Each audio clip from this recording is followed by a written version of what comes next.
Thanks for joining me on episode 1229 of the Inspired Stewardship Podcast.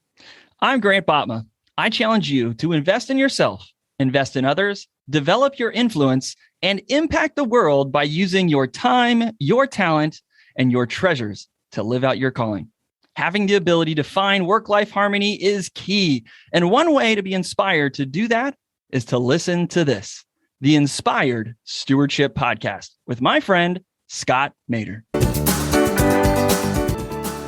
Similar to having a judgment-free zone, you also need to learn that it's okay to be wrong. It's okay to make a mistake. It's okay to even fail. That by itself is not the failure. Not trying again and not continuing, that's the failure.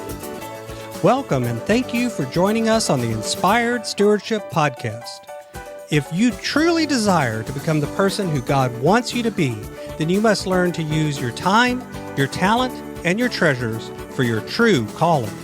In the Inspired Stewardship Podcast, you will learn to invest in yourself, invest in others, and develop your influence so that you can impact the world. In today's episode about developing your influence through stewarding your talent, I talk with you about what confidence is. I share some of the effects of both over and underconfidence, and I also share 8 ways you can begin to build your confidence. You've heard me talk about developing your talent, and one of the best ways to do that is through books. But if you're like most people today, it's hard to find the time to read, and that's why today's podcast is brought to you by Audible. Go to inspiredstewardship.com/audible to sign up, and you can get a 30-day free trial. There's over 180,000 titles to choose from, and you can pick one and listen your way to developing your talents via Audible. That's inspiredstewardship.com/audible to get your free trial and listen to great books the same way you're listening to this podcast. Confidence is defined as a belief in oneself or a conviction that one has the ability to meet life's challenges and to succeed, and you having the willingness to act accordingly. It's about having a realistic sense of what one can do and what one can't do, and feeling secure in that knowledge, having some confidence in your level of ability. We kind of use that word a lot about confidence as if it's something that people are born with. But the truth is, confidence is not an innate or fixed characteristic.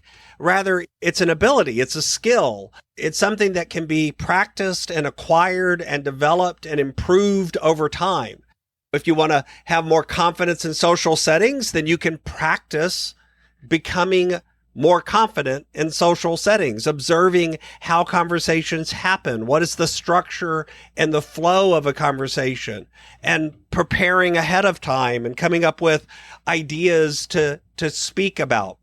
If you have anxiety or self-doubt about being in a social situation, there are ways that you can practice this and skills that you can develop to get better at it out of time. And of course, social confidence is just one type of confidence. You can have confidence in your career, confidence around your ability to do certain tasks or have certain mental or physical abilities.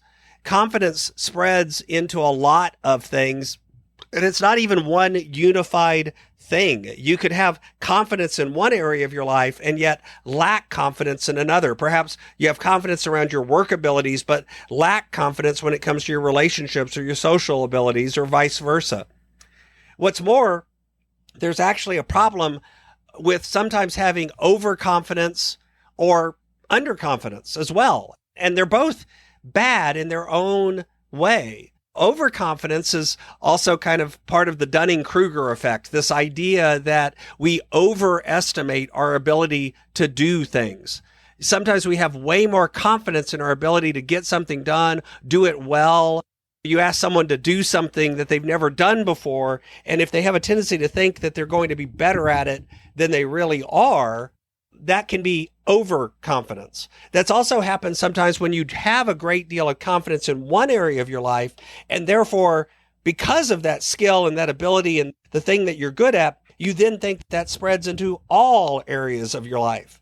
And that can come across as arrogance or cockiness or even narcissism in its extreme ability, where you're actually overcoming insecurities and in feelings of inadequacy by projecting this sort of false bravado.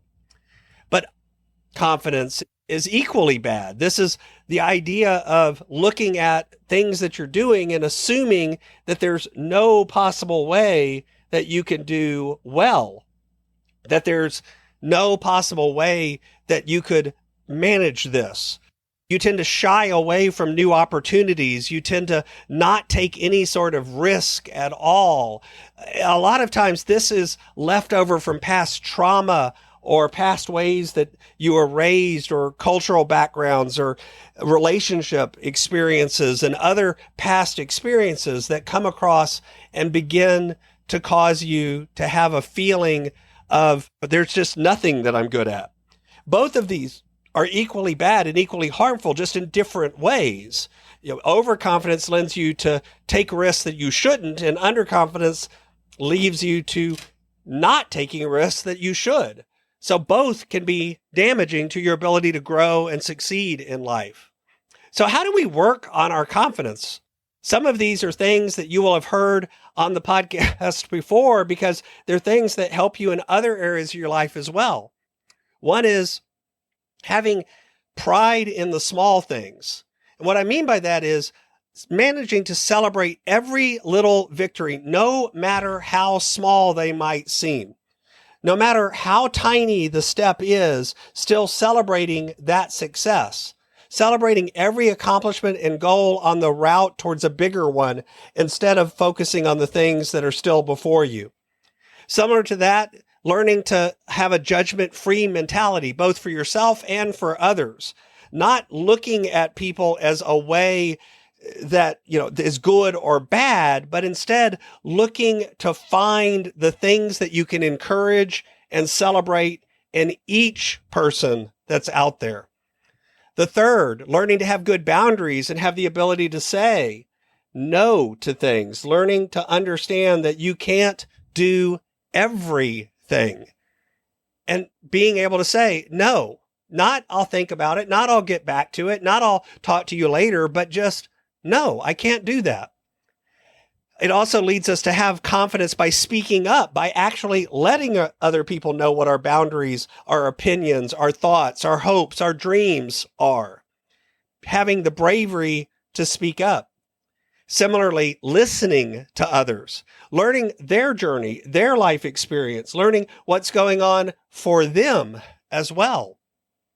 And then believing in yourself and in the things that you believe in, the things that you feel are important, having an understanding that what I believe in is okay.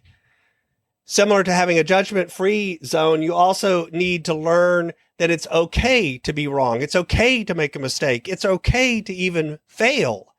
That by itself is not the failure.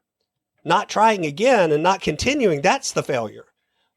And then the last one is kind of an aside, but getting plenty of exercise, eating well, getting plenty of sleep, these sorts of self-care things are actually good ways to help increase and build and grow your confidence as well. Thanks for listening. Thanks so much for listening to the Inspired Stewardship Podcast. As a subscriber and listener, we challenge you to not just sit back and passively listen, but act on what you've heard and find a way to live your calling. If you like this episode on the stewardship of talent, you can go over to inspiredstewardship.com/talent and sign up for our 5-week series on the stewardship of talent. Or if you're in the U.S., you can text 44222 talent tips. That's talent tips to 44222 and get those tips. Until next time, invest your time, your talent, and your treasures.